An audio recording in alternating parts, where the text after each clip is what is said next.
Are you looking for adventure? Do you want to find peace? Long-distance trails offer you freedom and discovery. They offer a way to connect to yourself and to the world around you at the same time. The most popular trails have become crowded, but there are so many other trails that have plenty of space. The Trails Around the World podcast is here to introduce you to new trails and to new types of trails and to expand your horizons. Join me as we explore, finding out what is possible and how to do it. Christine Thuermer, welcome back. Thank you for joining us on the Trails Around the World podcast. You were with us previously discussing through hiking in Europe and also talking about Italy's Sentiero Italia. In this episode, we plan to talk about Hungary's Kektura footpath. Can you give us a quick introduction of yourself, and then we'll get into talking about the trail? Okay, very quick introduction. My name is Thuermer, which is spelled Thuermer, very difficult for Americans to pronounce. So this is why I have a trail name, German Tourist, because of course I'm from Germany. So very quickly, I've hiked 54,000 kilometers in the meantime. I'm probably the most hiked woman in the world with that. I've hiked the entire Triple Crown, various other trails in the US, in Australia, New Zealand. And most of my hiking has been recently done in Europe. And my specialty is because one of the very few people who have hiked both in the US and in Europe and all over Europe. So I can very well compare different trails. And this made me sort of a fan of unknown trails because I realized in Europe there is something I call a popularity spiral. There's popular trails, and because they are so popular, they are on social media. People hike them, recommend them to other people, and this creates this positive popularity spiral. These trails become more and more popular, whereas there might be other trails just around them or in the same country, which are actually better, nicer, or for whatever reason, I would prefer them, but they are unknown and they have no chance in this popularity spiral. So, sort of my mission is to present trails that are under the radar that people don't are not aware of. And the Kektura in Hungary, which we are going to talk about today, is a prime example of that. Great trail, but nobody knows it. And I had not heard about it before you mentioned it, but I believe it's one of, or it is Europe's oldest designated footpath, isn't it? Yeah, it's actually one of the oldest designated football. And in Hungary itself, this trail is cult. It's absolutely cult. Everybody knows it. It's very, very popular in Hmm. in the country. So. Yeah. Well, why don't you go ahead and what would be your Americans say elevator pitch, but Yes. what would be your quick version of why someone would want to go and experience this trail? First of all, because it's the perfect trail for beginners. This trail has an incredible margin of error. So, first of all, there is not a lot of things that can go wrong. And if they go wrong, there's an easy way out. So, this makes it perfect for people who have not such a big amount of hiking experience or first time in Europe or whatever. So, there's nothing that can really threaten your life there. And the second thing is, I always try to explain there is no such a thing as the best trail or the worst trail. Trails can be the best trail in a specific category. So the Kektura is definitely not the best trail when it comes to breathtaking scenery. But in the category, okay, this is a fun trail, it ranks very, very high up because the trail is so relaxing. It's so much fun. You can experience so many things there that if you really want to have a good time in Europe, this is a trail you could go. You will really, really have a lot of fun. And I explain in more detail why. Well, you said it's not the pinnacle of scenic beauty, but I'm sure it's very nice. But how would you describe the terrain and the scenery that you passed through on this trail? Okay, let me start with an anecdote. When I announced to my one of my best hiking friends, I want to hike Kektura in Hungary, he just said, "What are you going to Hungary? It's dead flat. It's boring. What Hungary? Hungary is known for many things, but not for hiking." And of course, like if you're from Europe, I have probably a much better view of European countries than Americans. But Hungary is a relatively flat country. I have to admit that. But what most people don't know that the northern part of Hungary is actually there is a low mountain range. Low mountain range means the highest mountain in Hungary, which of course the Kektura goes up to, is 1,014 meters. 1,014 meters. That's the absolute highest mountain. So this is we are talking about a medium mountain, low mountain range. It is really sort of hilly, but nothing alpine-like. But other than that, it is very forested. The entire north of Hungary is very forested, and it's old beech forest. So it's actually very very beautiful, Yeah. beautiful forest. Plus, along the trail, I mean, we are talking Europe, so this is a cultural landscape. This is not pristine wilderness, especially not in Hungary, but it's a cultural landscape, which means there is a castle, a church, a chapel, basically around every corner. There's so many lovely, nice postcard picture like villages everywhere. So there's really a lot to see. It's not wow, breathtaking, but it's like it's always, always, always nice. Plus, this is a very old trail, and the route it takes is basically tarmac free.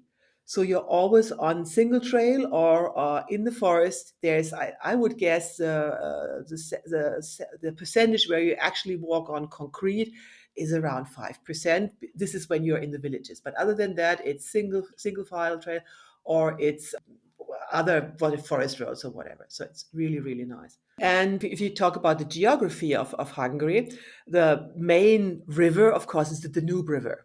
And you cross the Danube River on a ferry, which is actually very, very scenic, very pretty. Mm-hmm. And what most people outside Hungary also don't realize it that Hungary is a volcanic country. This is why there is so much wine growing there because it's so fertile. Hmm. So, and because it's a volcanic country, this means there is plenty of thermal baths there, which is actually one of the plus factors, which is one of like the fun factors. So along the trail, there is three spa towns, which is Budapest, Right. the capital, of course. There Yeah. is various thermal baths, really old ones, like dating back 200 years ago. You feel like a nobleman soaking there in the hot waters. Mm-hmm. But there's also close to the trail Eger, a big city in Hungary which has also thermal baths. And Sarospatak at the end is also like a spa town. And this spa culture is really deeply ingrained in Hungarian culture, which means if you go there, you encounter plenty of especially like retired people, and they spend the whole day in these thermal baths. I saw actually people sleeping in the water, and many because Hungary is also famous for chess players. So they have floating chess sets, and they are playing chess in the water. It's also a social thing. I mean, it's so dirt cheap to go into these thermal baths. So I highly recommend spending an afternoon there, soaking in the water, watching the people. It's just great fun. But it gets even better than that. There is not only thermal baths or spa towns, which is like a swimming pool. So it's all very organized. There is also the biggest and only active thermal lake in the entire world is in Hungary. So the place is called Hevis.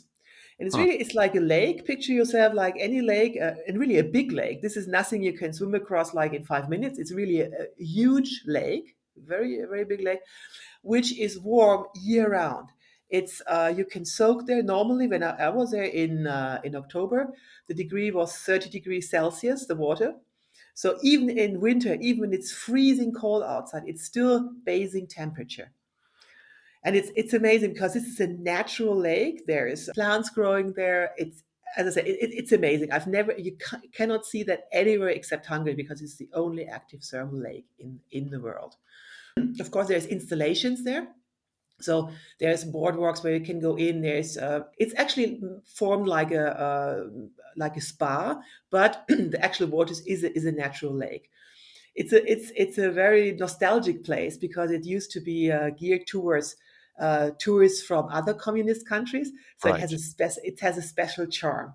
And the smell is a bit you have to get used to it because of course it smells of The sulfur sulfur. of Yes. exact. Hmm. But This is really fabulous. So you have these places where you can soak after a hard day of hiking.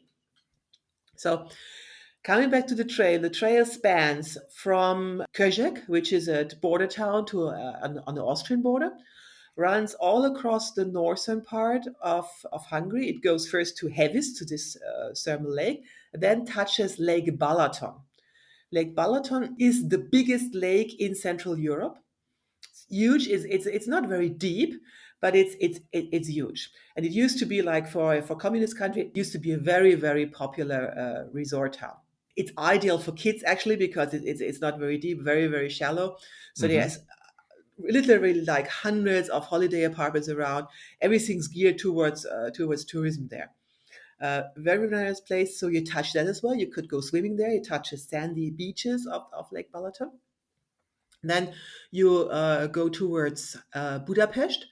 It doesn't go through central Budapest. It skirts the outskirts of Mm-hmm. Budapest. Right. Of course, you cross the Danube River on the ferry. And then it comes to the most mountainous area, Hungary, the Matra and Bük mountains, which are again very, very scenic, but not breathtaking. But you have lots of like viewpoints where you can look around, see the Danube River, or look down in the plains. And it follows this mountain range all the way up to close to Sarospatak, or the final point, the final terminus is Holohas, which is on Right. the border to the Slovak Republic.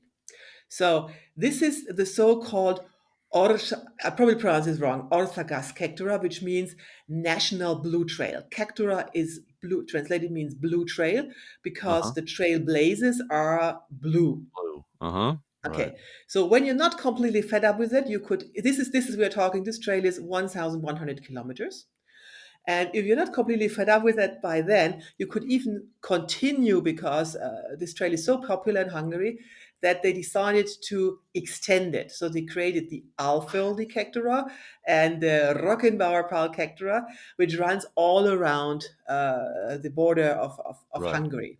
Uh-huh. So, but these are modern trails and they are not as scenic. For example, Alföldi Kektura, Alföldi, this is the Hungarian plains. It's dead flat. It's really dead flat. I've hiked it as well. I've hiked in the height of summer, and I tell you that's no fun. This is like in southeast Hungary, and then there's a Uh-huh. Rockenbauer Kektura, which is like in the southwest Hungary. I have not hiked it, but the most scenic part is what we are talking about, the Orthogas, the National Blue Trail, which is also the oldest one. Right. So that's about the scenery. What can you expect there is it's beech forest, very, very old beech forest. And well, now comes one of the best news about this trail. Is why I recommend this for beginners. What very, very few people, even Europeans, don't know is the fact that wild camping is legal in Hungary, which is very unusual. Even I didn't believe it because in Europe you have this notion that okay, you have the every man's right in Scandinavia, but that's it. Everywhere else, free camping is more or less forbidden, but not so in Hungary. Of course, you're not allowed to camp in the national parks. Of course, for nature is protected there, but outside the national parks, as a hiker, you can stay in your tent for one night. And I've camped there all along the trail, and it is really true. I've asked foresters, is it really true? If they confirmed it, and I've even camped in the middle of nowhere, and the forester passed by in a jeep. He got out, looked at me, and then got in again and drove away. So this is one of the big advantages. You don't have to be afraid of being caught. So So you say you're not allowed to camp in the national parks? yes, but there's not that many national parks, so it's not a big problem. But in the national parks, of course, they are protected, so you're not supposed to camp there. So is there lodging to stay in there? Well, they are not that big. You just walk through them. Okay. You walk across it in one day. Exactly. It's Got it. and I think even if you camp there, I think nobody would realize it's not a Right. big issue. So Okay. Yeah, not a so, but I, problem. but I, but I want to say like this is because this is one of the biggest fears I perceive Americans have when they come to Europe. Because they, of course, it's not like in the US. In Europe, it's not like the US where you can basically free camp everywhere on public land. But Hungary is one of the very few exceptions where wild camping is actually illegal. So this is why I said this trail has such a high margin of error. because this is one of the problems you don't have in Hungary. Right. Welcome, you just go for it. One of the other things that make it so easy for beginners is that Hungary is one of the cheapest countries in Europe.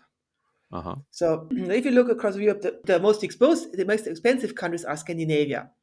It's like Norway, Sweden, then of course Right. Switzerland is also very expensive. Yep. So then Germany, France, somewhere in between.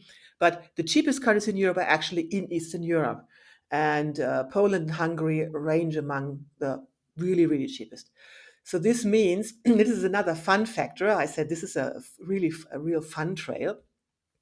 So this means that if you want to go and eat out, you can get a glass of wine for 80 euro cents. That's 70 cents US.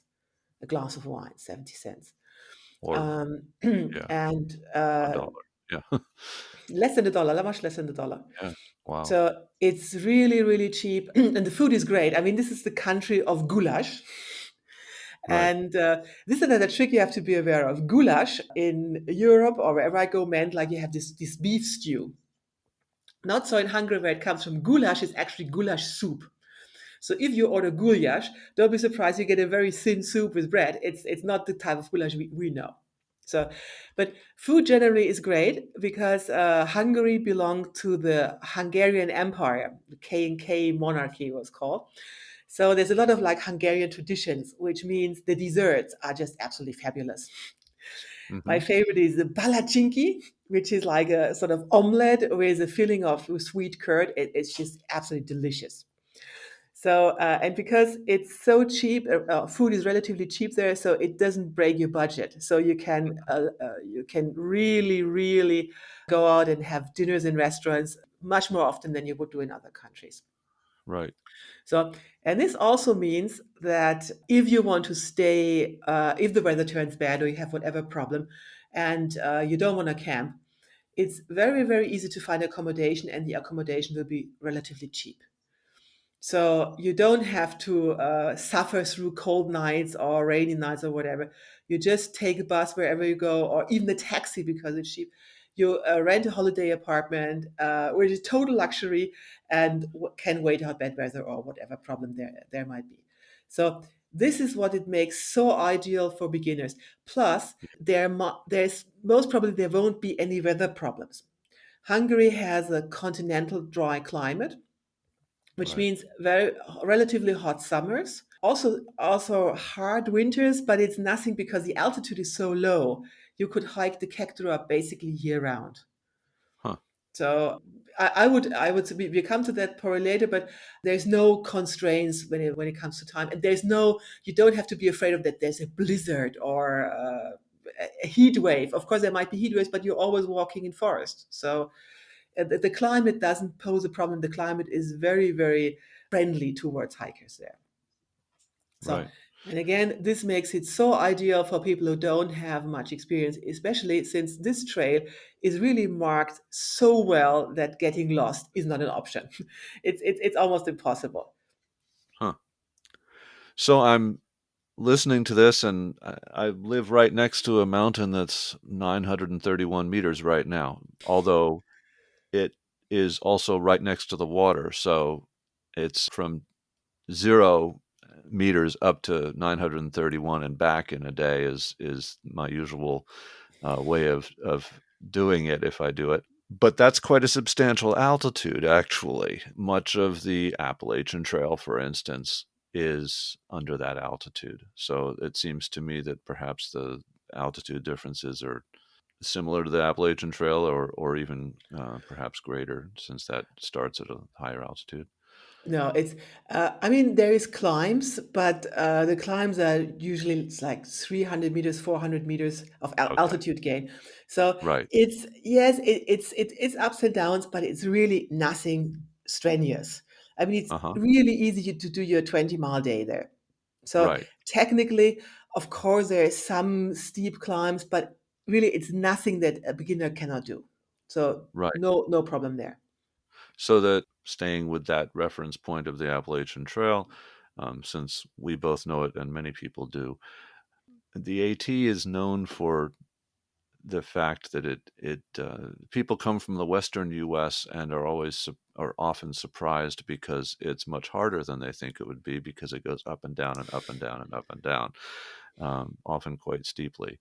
And how does the Kektura compare to the AT in terms of the steepness or how much it goes up and down? Does it is it more gradual?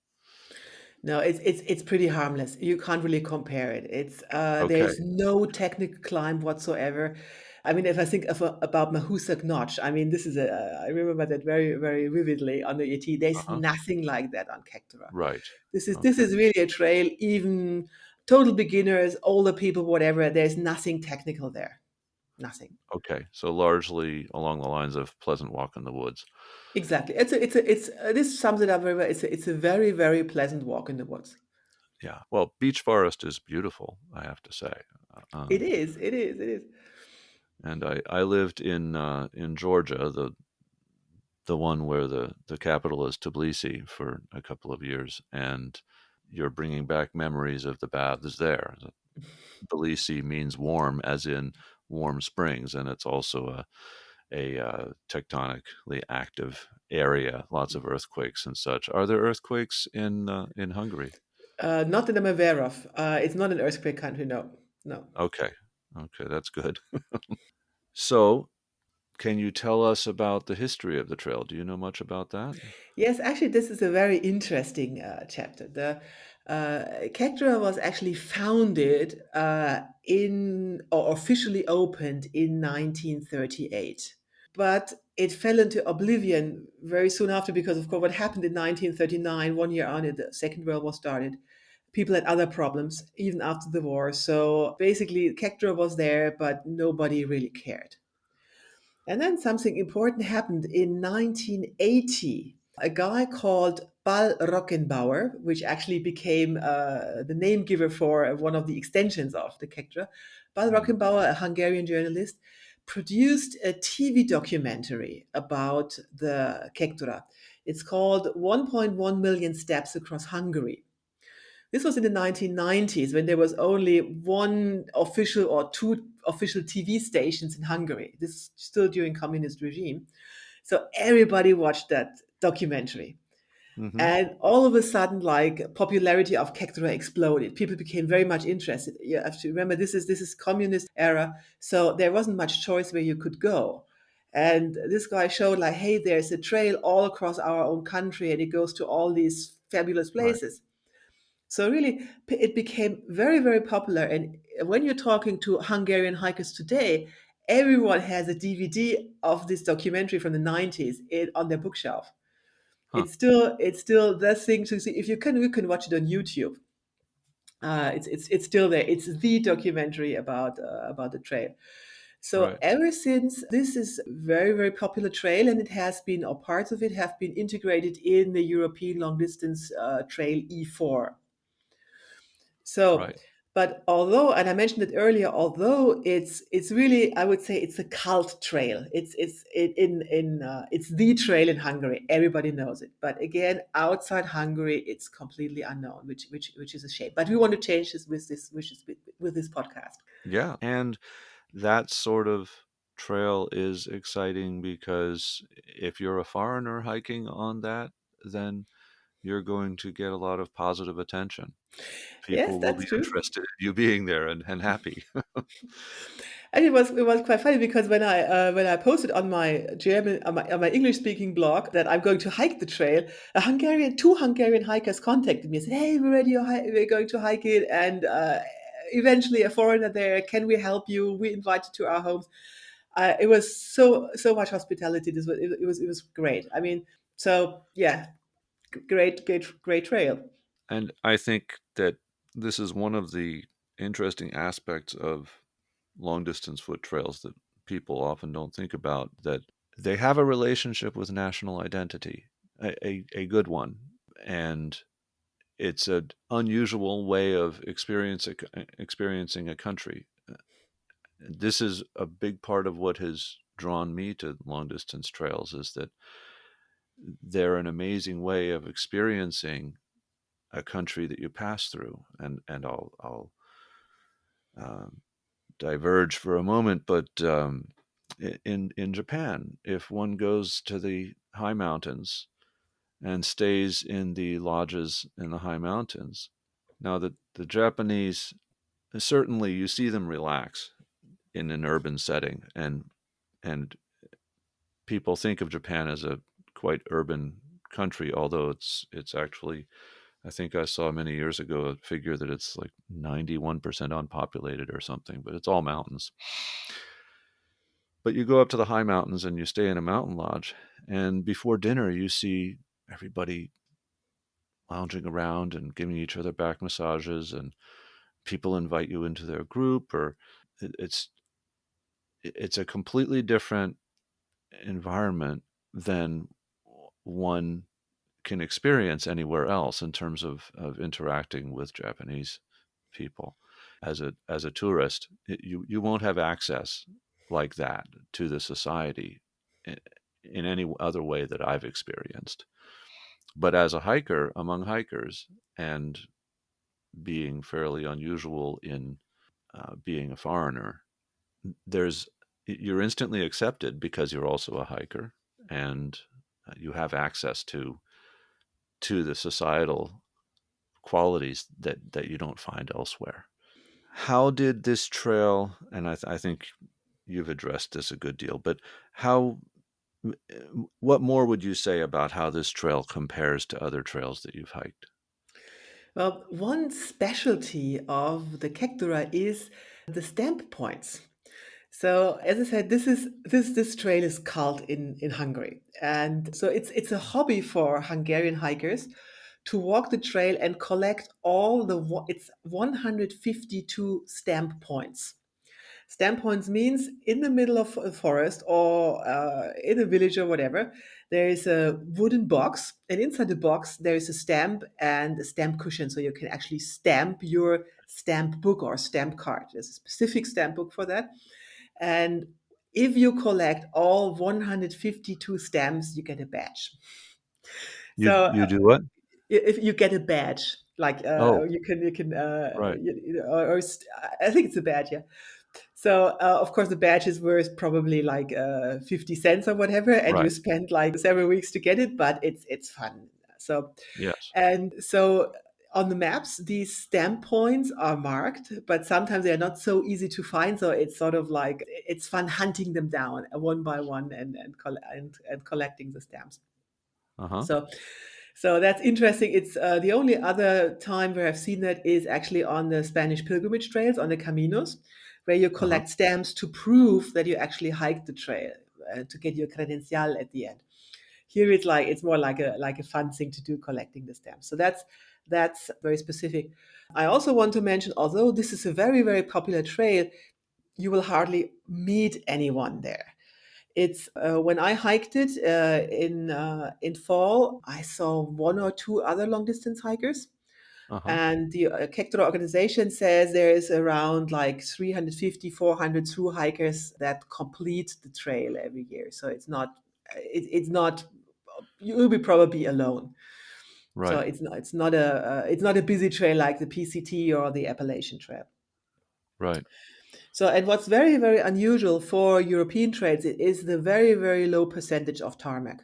So, because you're all this, I really have to mention that because this is one of the big drawbacks of hiking in Europe, that there's a lot of like hiking on concrete, not so on Kektura. So, what's also specific about this trail is two things that really surprised me. I didn't expect them. First of all, it's the wildlife. This is the European trail with most wildlife I've seen. I've seen dozens of mouflons, which are really, really very rare in Europe. Uh-huh. Lots of deer, roe, whatever. And no surprise in hindsight, because Hungary is well known in Europe for its hunting tourism. Lots of like hunters from Germany or other countries go to Hungary because there's so much wildlife there. So your encounter of actually seeing wild animals is very, very high. Theoretically, there's even wolves and bears, but well, don't count on them. They are very, very rare. But as I said, mouflons, deer, plenty, really, really plenty. And then there's a fun animal that really, really almost shocked me. So I walk down the mountain, come to a like fenced in area, and I see this animal and I think, what the heck is that? It looked like a pig sheep, like really like a pig with wool. I rub my eyes, I look at this can't be true. I've never seen this before. So then I Googled the whole thing. I Googled really like pig sheep in German, and it turned up this is the name of the animal. It's a specific it's a specific pig breed. It's called Mangalitsa. Mangalitsa. So it was nearly extinct. It's a very specific breed of Hungary, because in Hungary these pigs, because of their wool and because they are so fat, their meat is so fat that they can stay outside of the stables like year round. So you just have these mangalitsa, you have them in your farm, and you don't have to worry about stables or whatever. They survive even in winter. And because of that, their meat is so expensive. It's really a culinary specialty. Huh. So if you come across woolen pigs, you don't have a problem with your eyes, and it really these exist, and they are called mangaletza, and I've never seen them anywhere else. Unfortunately, I've not been able to taste them. Uh-huh. Although I have to mention that Hungarian food, I have to do a small excursion there. When I finished the trail, I visited my Hungarian hiker friends in Budapest, and they took me to a special place where they serve traditional Hungarian food. So, as a starter, I had their bone marrow on toast, because in Hungary, of course, this is a rural society, so they use everything of the animal, not only like the Uh-huh. steak and the fillet, but like everything. So as a starter, I had bone marrow on toast, and in hindsight, I could kick myself because I didn't dare to order as a main course. There's one meal. It's a stew of, and I'm not kidding you, it's a stew of rooster testicles and coombs. Rooster testicle and coombs, and they make a stew out of it. It's another special dish. So unfortunately, I didn't dare to order it. So Yeah. if you go to Budapest, if you go to one of these restaurants with traditional food, this is what you get. So and unfortunately, I didn't have mangalitsa either, so I was not able to taste it. So, but don't worry. In restaurants, you don't get these sort of things. In restaurants, you get goulash and schnitzel and whatever. So don't worry. You don't have to eat this rooster stew if you don't have to, if you don't want to. Right. Right. And the mouflon or mouflon, anyway, those are they're related to sheep, with Exactly, with a big big big horn. circular horns on the sides of their heads. Exactly, Yeah, exactly. okay. Kind of I've mountain never goats seen them type thing. outside the Alps. I was really surprised because I said this is not Alpine territory, but there's mouflons everywhere. I was like, what? First I thought maybe they run away from a zoo or what happened here, but they actually like wild animals. They live there. So plenty, really plenty of wildlife to see there.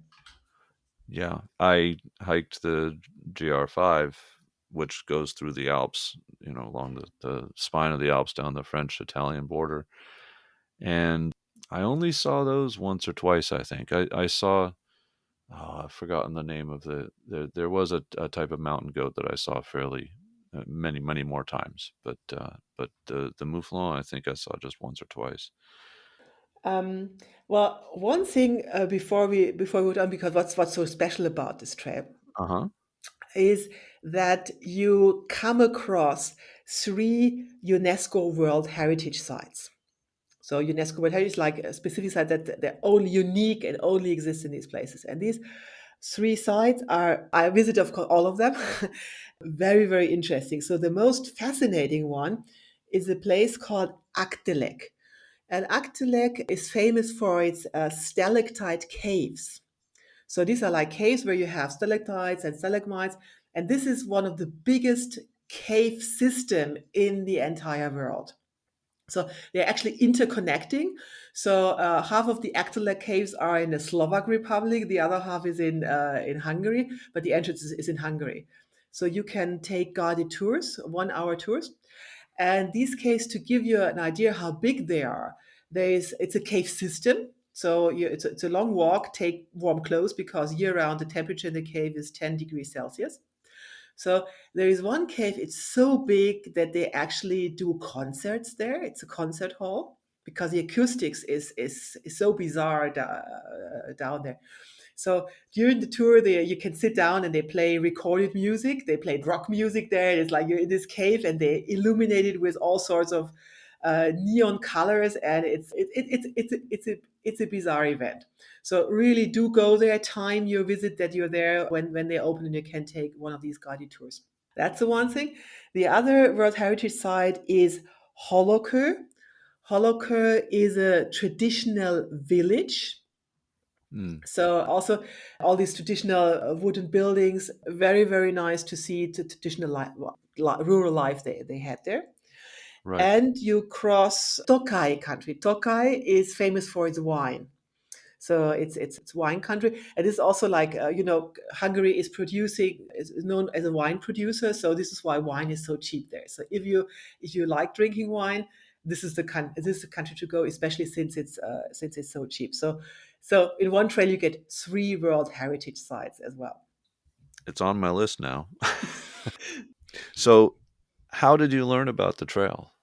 I don't actually remember, but there's as if you're in, I've hiked so much that eventually I came across this. Right. Okay. And the good news is, of course, I don't speak Hungarian.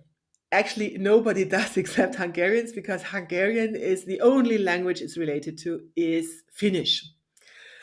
And Hungarian is so exotic that I actually wrote this down so I can pronounce it. Welcome in Hungarian means üdvözöllük.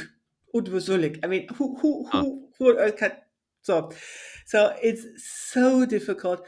For example, like when you're walking, I try to figure out what hello or have a good day means, and it's Jonapod. Jonapod. It doesn't relate to anything. So Right. so even asking for water, water is vesi. So it's very, very difficult to figure that out. So I was afraid, like, how can I get information? Where can I get information from? But luckily, there's an excellent website by an Hungarian hiker, Bela Horvat. I've never met him, but we had a lot of email contact. And his website is both Hungarian and English. It's perfect. It describes every aspect of the trail. So once I found this website, and he describes, like, from how do you get there. He posts like every section of the trail. He posts panoramic views, so you can have like a look what you have to expect. Uh-huh. It's just brilliant. He's very responsive. So when I contacted him, I got a message from him. He answered all my questions. So Mm-hmm. this is really the best source of information, and this is how I found out about it. So yeah, that's the story behind it. When did you undertake this trail? Well, I hiked it, and this is also my recommendation for hiking it. I hiked it in October Uh-huh. because this is, as I said, this is all beech forest. Right. There's hardly any conifers there. It's all beech forest or deciduous forest. So Uh-huh. you have brilliant fall colors, really like this Indian Right. summer when you hike there in fall. This is really, really what I would recommend. As I said, you can hike it year round. You could even hike in the dead of winter. It would be very cold, but again, you don't have to camp because accommodation is so cheap. Right. But if you can choose, I would go like September to early November before it gets too cold. This is like the ideal time to hike it. It's 600 miles long, 1,000 kilometers long. And that's A little bit that's more, 1,100, a little bit more. yeah. Okay. So yeah, close to 700. And that's a fairly formidable distance. As you said, you can do it in any season, but about how long does it take to hike it? You don't need to think that you're going to start off doing 25 miles or 30 kilometers every day. It's not necessary, but you'll find after a few weeks that your mileage goes up and you're able to cover a lot more distance than you ever thought you could. How long did it take you to hike it? As the terrain is so easy, you could hike it in around 5 weeks. Mm-hmm. But I would really suggest, please take at least 6 weeks, because there's so much to see. I mean, it's a shame. This is the place where you can soak your tired bones in thermal waters Mm-hmm. so often. It would be a shame to miss this opportunity. I would stay at least a day in Hevis.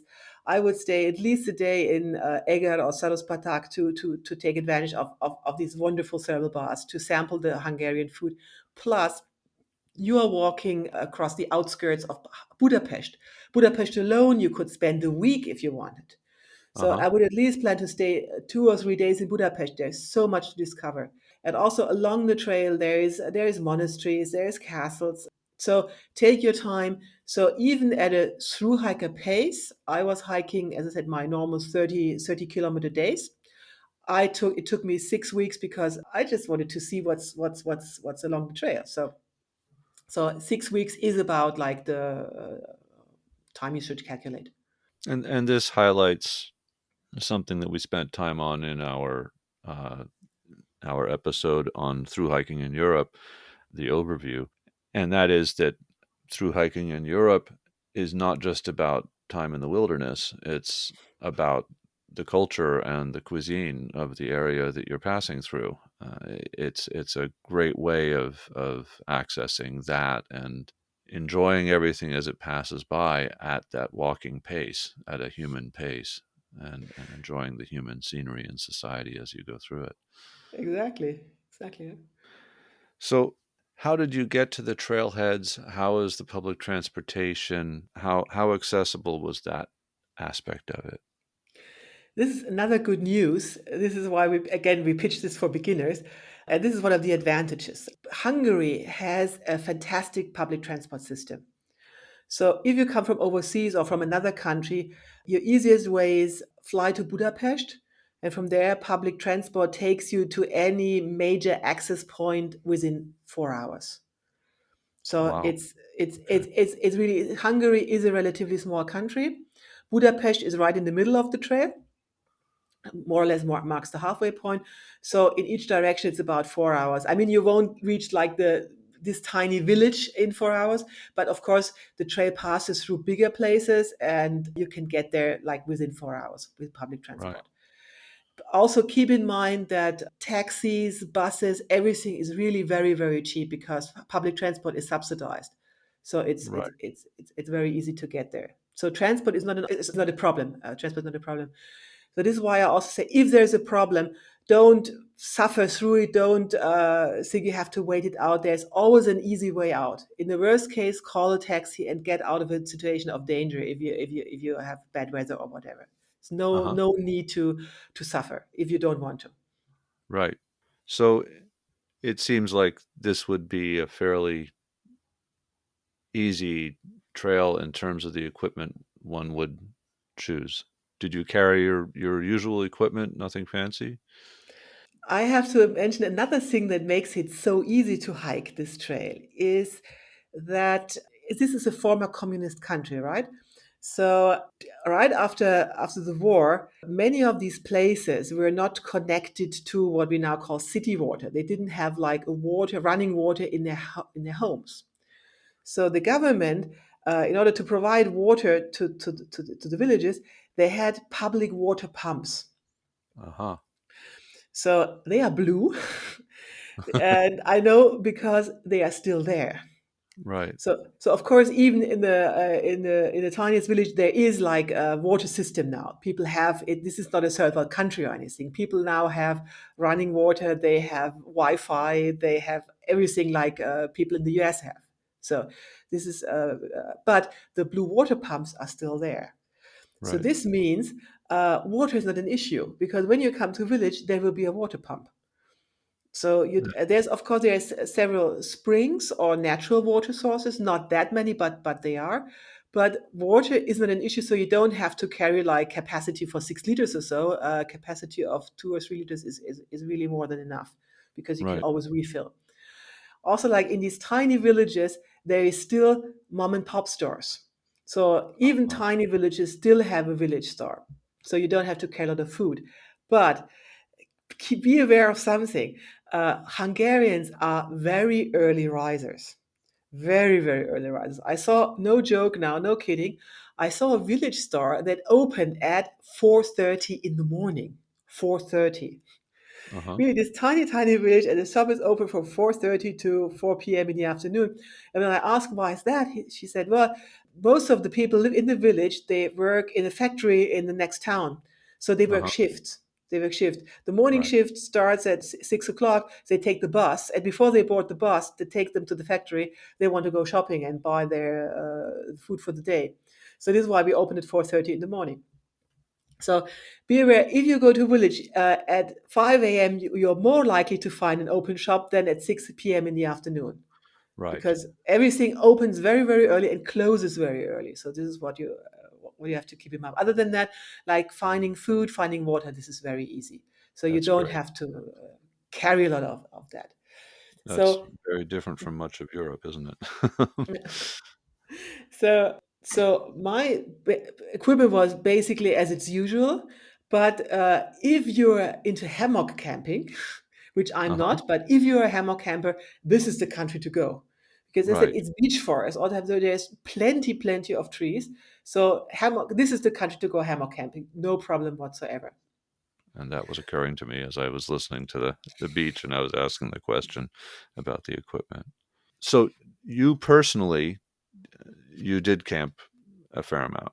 Mhm. What would you say your mix was? How often did you not camp? Well, the usual mix, I camp 6 days a week, and one day a week I go into town and recharge the phone. In this case, I didn't only recharge my phone, I recharged myself in the thermal bath. So Right. on my schedule went like, oh, when can I go to this place where there's a thermal bath? Again, don't plan on like the typical American through hiker 2 Nero days, going into town, going into town early and leaving next day in the afternoon. You will miss a lot if you don't take in the culture. So really, if you go into town, I would suggest take 2 0 days, because especially Hungary, sorry, especially Budapest, take even more 0 days, because there's so much to see, and you don't want to rush in a thermal bath. You want to No. have the time to enjoy that.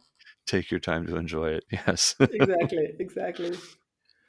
So you mentioned the language earlier. How was it not speaking the language? How easy or hard was it to get around, and how did people handle that? Well, as I said, bad news. Don't even try to understand Hungarian. It's really impossible for non-native. It's so far away from any other language. So don't have a chance of understanding anything. But good news is, Hungary has always been a tourist place, even during communist times. Like people from all other communist countries came to Hungary, like especially to Lake Balaton. So Hungarians are used to foreigners, and they know that nobody knows their language. So they don't expect you, like if it's like if you compare it to France, where everybody really expects you to speak French, and if you don't speak our language, we don't talk to you. This is not the case in Hungary. So because there used to be so many German tourists, because like during the GDR times, like when the wall was still up, this was a place where East Germans could go. So a lot of people still speak German, but the younger generation speaks English. Hmm. But with the help of Google Translate or whatever translation program you have on your smartphone, this is not a problem. One word of warning: Hungary is not the country to go digital detox. So if you have this romantic notion of, I'm hiking, this is a well-marked trail, I will hike without my smartphone, I just follow the maps and the blazes, don't leave your smartphone at home. You'll be lost without your smartphone. You need it, because forget about making phone calls and booking places, because people are used to foreigners, but having a telephone conversation is difficult. Right. So but because this is such a touristy place, all these places are on the internet. So the big international platforms, like, for example, Booking.com, list most places. Right. There's a specific place, Shalas, I probably mispronounce it, but shalas.hu, HU is for Hungary. Right. lists all the private rooms, all the small places. It's in Hungarian, but there's another website that translates it. So you can book everything. You don't have to make phone calls for reservation. You can just book it on the internet. But keep in mind that most of the accommodation in Hungary is holiday apartments. So it's not like you go to a hotel and there's a receptionist. This Right. is like, okay, this is their second home or whatever. So usually the landlord lives nearby but does not live at this place. Right. So you need your smartphone to call as soon as you arrive, because this alarms the landlord and he will come and let you in and give you the keys. Right. Right. And don't worry about talking to them then, because they know, okay, we have a booking from this German woman or from this American guy or whatever. Right. So as soon as their phone rings and it says 0049, which is like the country code for Germany, okay, this is our guest from Germany. So they sometimes they don't even answer the phone. They just answer, say yes, yes, yes, and hung up, and you know they're aware you're coming, and you will just wait patiently for 5 minutes and then someone will show up. Right. It happened very often that I made a booking and then I get this weird SMS in whatever translation, and it says, well, I'm not there. I just left the key in the door. Just leave the money on the table when you leave next morning. Uh-huh. So it works. So as I said, very touristy place. Don't worry, they are used to tourists, but bring your smartphone. Right. Where can others learn about this trail? You mentioned a couple of websites. Are there books or maps that one would want? Well, the best source of information is this Hungarian English website. You just Google Kektura click, because this is the I don't know why but this is in the link Kektura click, and then the website comes up. It's in English. This is the Bella Horvat's website, and it answers basically all your questions. Okay. There is two German guidebooks for parts of the trail, but you don't really need them. There's also a map guidebook in Hungarian, brilliant maps. So you wouldn't need a GPS or a smartphone. As I said, for reasons I just explained, I would Right. definitely take a smartphone. But there's a map guide, very, very nice. You won't understand the text because it's Hungarian, but it shows you pictures of the places, and the maps are very detailed. Don't try to buy it outside Hungary because it's awfully expensive. But if you go to Budapest, if you go to major bookstores and just ask Kektura, Kektura, and then they will guide you to these. It's Right. two map guides. So that's basically all you need. Right. Safety, security, health concerns that we haven't mentioned previously? I wouldn't say it's a safety concern or a security concern, but there's one fact that as a foreigner you should be aware of. And that is that 5% of the Hungarian population consists of Roma people or Romani. For people who don't know this term, maybe gypsy is the old term for that. It's gypsy people, but as I said, they want to be called Roma people, so I want to use the term Romani. So the Romani in Hungary, for various historical reasons or political reasons, have been marginalized, and they live very often in very poor conditions. There's on the trail there's three or four villages that are predominantly where predominantly Roma people live, and it's a bit unsettling after the normal Hungarian villages where you can actually eat from the floor. Hungarian villages are so clean, so well kept, and all of a sudden you come to the Roma village and it's all dilapidated houses. You see sometimes you see half naked kids running around. It's a bit unsettling. So don't worry, there is no incident that there have been thefts or people have been attacked or whatever. There's nothing that has happened, but it's a bit unsettling when you're not aware of that.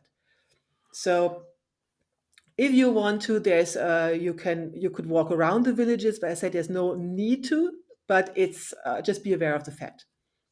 All right. And you mentioned that it's very affordable. I imagine the variables are really in how whether you camp or stay in a hotel. Is that correct? Well, generally, my normal budget for Hungary is €1,000 per month. including everything like transport, accommodation, Uh-huh. buying new gear on the way, whatever. In Hungary, you could probably get away with less. It all depends on how much you have to pay for your flight to get to Hungary, Right. but it's very, very cheap. If you want to, you could actually get away with half the budget, with about 500 or 600 euro, because you Uh-huh. don't have to stay in accommodation. You can always camp. You don't have to eat out. There's always plenty of mom and pop shops where you can buy food. Right. Right. So it's generally it's a dirt cheap country. So it really depends on, and even the thermal baths are very, very cheap. So it really depends on your level, how much you want to treat yourself, how much luxury you want. So Yeah. And what is the best way for listeners to find out more about what you're doing and your adventures? well, first of all, I have an English website. Just Google Christine on Big Trip. And there you find also more details about what happened to me when I hiked the Kektura. There's all my trips are on this blog, on this English speaking blog. So once you get hooked on it, you can spend days because I've hiked so much. So reading all my trip reports. So that's one source. And if you want to be like follow me on my recent trips, the best ways to follow me on Instagram.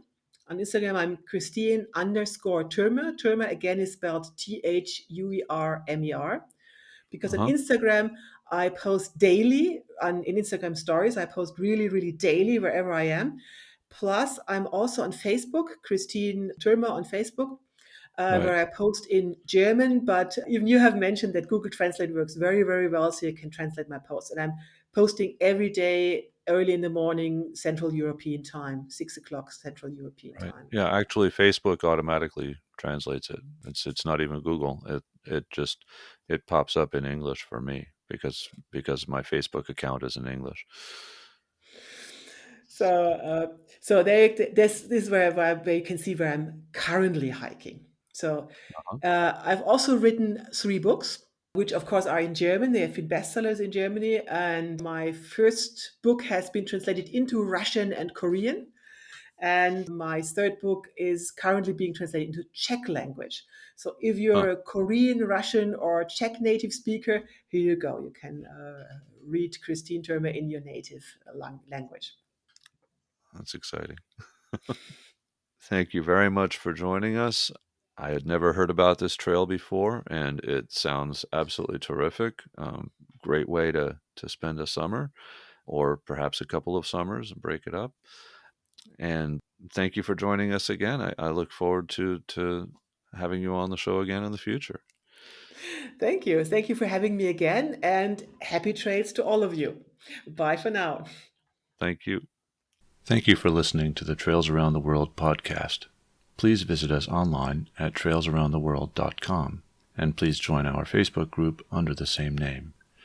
If you liked this podcast, please help us out by leaving a review on your favorite podcast source, such as Apple Podcasts. This is Sky King, and I look forward to you joining us next time. In the meantime, happy trails to you, and please remember to leave no trace as you enjoy the outdoors.